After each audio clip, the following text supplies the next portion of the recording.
ओम नमः शिवाय। शिव भगवान के साथ नंदी की पूजा करना भी जरूरी होता है। भगवान शंकर नंदी के माध्यम से ही भक्तों की पुकार सुनते हैं। लेकिन क्या आप जानते हैं कि नंदी कैसे भगवान शिव की सवारी बने? आइए जानते हैं शिव और नंदी की पौराणिक कथा। एक पौराणिक कथा के अनुसार ब्रह्मचार्य व्रत का पालन कर रहे ऋषि शिलाद को भय होने लगा कि उनकी मृत्यु के बाद उनका वंश समाप्त हो जाएगा। इस भय के चलते उन्होंने पुत्र प्राप्ति के लिए कठोर तपस्या शुरू की।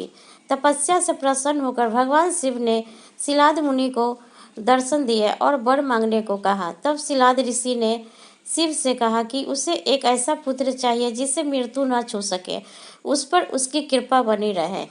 भगवान शिव ने उसे आशीर्वाद देते हुए कहा कि उसे ऐसे ही पुत्र की प्राप्ति होगी। अगले दिन ऋषि शिलाद एक खेत में गुजर रहे थे। उन्होंने देखा कि खेत में एक नवजात बच्चा पड़ा है। बच्चा काफी सुंदर और लुभावना था। उन्होंने सोचा कि इतने प्यारे बच्चे को कौन छोड़कर चला गया।